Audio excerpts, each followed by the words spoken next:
തിരുവനന്തപുരം നഗരസഭയിൽ പട്ടം വാർഡിൽ CPIക്ക് വേണ്ടി മത്സരിക്കുന്നത് തൃപ്തി രാജുവാണ്. തൃപ്തി രാജു എന്ന് പറഞ്ഞാൽ ഒരുപക്ഷെ പെട്ടെന്ന് മനസ്സിലായില്ല. രാജു തൃപ്തിക്കൊപ്പം നിൽക്കുന്ന ആളെ കൂടി കാണിച്ചാൽ ഒരുപക്ഷെ മനസ്സിലാകും. ഇത് PK രാജു തിരുവനന്തപുരം നഗരസഭ ഡെപ്യൂട്ടി മേയറായിരുന്നു. PK രാജുവിന്റെ മകളാണ് തൃപ്തി രാജു. ഇത്തവണ അച്ഛന്റെ വാർഡ് നിലനിർത്താൻ CPI നിയോഗിച്ചിരിക്കുന്നത് തൃപ്തിയാണ്. തൃപ്തി അച്ഛന്റെ മകൾ എന്നത് മാത്രമല്ല സംഘടനാ രംഗത്തും എക്സ്പീരിയൻസ് ഉള്ള ആൾ തന്നെയാണ് അല്ലേ? എന്തായിരുന്നു എസ്എഫിലും? അതെ, ഞാൻ കുഞ്ഞിലെ ബാലവേദിയുടെ പ്രവർത്തകയായിരുന്നു. പിന്നീട് ഞാൻ ബാലവേദിയുടെ തിരുവനന്തപുരം ജില്ലാ പ്രസിഡന്റായി. പിന്നീട് ഞാൻ ASFന്റെ ജില്ലാതലത്തിലും സംസ്ഥാനതല നേതാവായിട്ടും ഒക്കെ പ്രവർത്തിച്ചിട്ടുണ്ട്. പിന്നീട് ഞാൻ AYFന്റെ ജില്ലാ കമ്മിറ്റി അംഗമായി പ്രവർത്തിച്ചു. ഇപ്പോൾ നിലവിൽ ഞാൻ CPIയുടെ ലോക്കൽ കമ്മിറ്റി അംഗമായിട്ട് പ്രവർത്തിച്ചു വരികയാണ്. ഈ അച്ഛന്റെ ഒരു 5 വർഷത്തെ കൌൺസിലർഷിപ്പ് കണ്ടു കാണുമല്ലോ സ്വാഭാവികമായിട്ടും. ആ തിരക്കുകളോ നോക്കാൻ മുമ്പ് അച്ഛനോട് പല ജനങ്ങൾക്ക് വേണ്ടി പ്രവർത്തനങ്ങളൊക്കെ ഉണ്ടായിരുന്ന ആളുമാണ്. എങ്ങനെ ഈ ഒരു ഫീൽഡിലേക്ക് തന്നെ വരാൻ അല്ലെങ്കിൽ രാഷ്ട്രീയം തിരഞ്ഞെടുക്കാൻ കാര്യം എന്തായിരുന്നു? ഞാൻ കുഞ്ഞിലെ മുതലേ അദ്ദേഹത്തിന്റെ കറകളഞ്ഞ രാഷ്ട്രീയ സ്നേഹവും അദ്ദേഹത്തിന്റെ കമ്മ്യൂണിസ്റ്റ് ആശയങ്ങൾ ഉൾക്കൊണ്ടുകൊണ്ട് അത് ഉയർത്തിപ്പിടിച്ചുകൊണ്ടുള്ള ജീവിതവും കണ്ടു വളർന്ന ഒരാളാണ്. അദ്ദേഹം AYFന്റെ ജില്ലാ പ്രസിഡന്റായിട്ടിരിക്കുമ്പോൾ നഗരത്തിൽ നമ്മുടെ അനന്തപുരിയുടെ നഗരവീഥികളിൽ ഉണ്ടായ സമരങ്ങളെല്ലാം നമുക്ക് ഓർത്തെടുക്കാൻ സാധിക്കും. രക്തക്കറ നിറഞ്ഞ ഷർട്ടുമായിട്ടൊക്കെ അദ്ദേഹം വീട്ടിൽ വന്ന് പെട്ടെന്ന് കുളിച്ചിട്ട് പിന്നീട് മാസങ്ങളോളമുള്ള ജയിൽവാസവും എല്ലാം കണ്ടു വളർന്നൊരു വ്യക്തിയാണ് ഞാൻ. അതുകൊണ്ട് തന്നെ കുഞ്ഞിലെ ഒരു പാർട്ടിയോട് അമിതമായ ഒരു സ്നേഹവും ഭയങ്കരമായിട്ടുള്ള ആരാധനയും എനിക്കുണ്ടായിരുന്നു. അങ്ങനെയാണ് ജീവിതത്തിലുടനീളം ഒരു കമ്മ്യൂണിസ്റ്റുകാരിയായിട്ട് ജീവിക്കണം എന്നുള്ള ഒരു ആഗ്രഹമുണ്ടായത്. അതിന് പിന്തുടർന്നുകൊണ്ടാണ് ഇങ്ങനെ ഓരോ. പഠിച്ചതൊക്കെ എന്തായിരുന്നു? ഞാൻ 10ാം ക്ലാസ് വരെ സെന്റ് മേരീസ് പട്ടം സ്കൂളിലാണ് പഠിച്ചത്.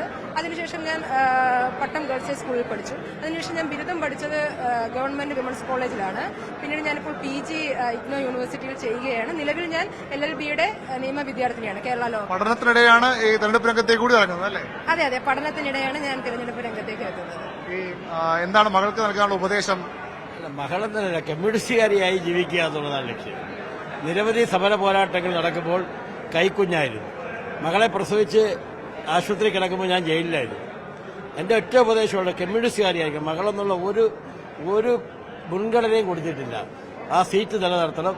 ഞാൻ തുടങ്ങി വെച്ച കോടാനുകോടി രൂപയുടെ വികസനമാണ് പട്ടത്ത് നടത്തിയിട്ടുള്ളത്. ആ പട്ടം വാർഡിന്റെ മുഖച്ഛായ ഇനിയും മാറാനുണ്ട്.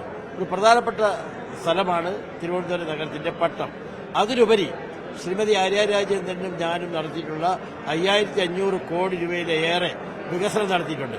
അങ്ങനെ വരുന്ന ഭരണസമിതിയെ കൈകോർത്ത് പിടിച്ച് ഇടതുപക്ഷത്തെ ഐക്യവും കേരളത്തിലെ തലസ്ഥാന നഗരിയിലെ ലോകത്തിന് മാതൃകയായിട്ടുള്ള തിരുവനന്തപുരം നഗരസഭയെ ഇടതുപക്ഷ ജനാധിപത്യ മുന്നണിയുടെ ഒരംഗമായി ജയിച്ചു വരുന്നത് സ്വന്തം കാലിൽ നിന്നും പാർട്ടി പറയുന്നതനുസരിച്ചും ഇടതുപക്ഷം പറയുന്നതനുസരിച്ച് മക്കൾ രാഷ്ട്രീയ ആരോപണമൊക്കെ വരുമോ? അച്ഛന് മാറുമ്പോൾ മകൾക്ക് സീറ്റ് കൊടുക്കുന്ന അവിടെയാണ് ഞാൻ പറഞ്ഞത്. ബാലവേദിയുടെ ജില്ലാ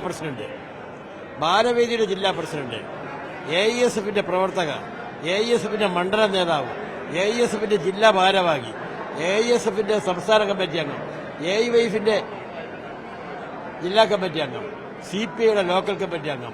അതിന് അങ്ങനെ ഒരിക്കലും വരും. ഒരു പ്രവർത്തകയ്ക്ക് അങ്ങനെ വരാമല്ലോ, അങ്ങനെ വരണം. അങ്ങനെ അല്ലാതെ ഒരു മക്കളുടെ രാഷ്ട്രീയം ഒന്നുമല്ല അതിനകത്ത്. കമ്മ്യൂണിസ്റ്റുകാരിയായി ജീവിക്കുക, ഇടതുപക്ഷ ഐക്യം കാത്തു സൂക്ഷിക്കുക. അതുതന്നെയാണ് PK രാജുവിന് മകളോട് പട്ടത്തെ പുതിയ സ്ഥാനാർത്ഥിക്ക് നൽകാനുള്ള ഉപദേശം.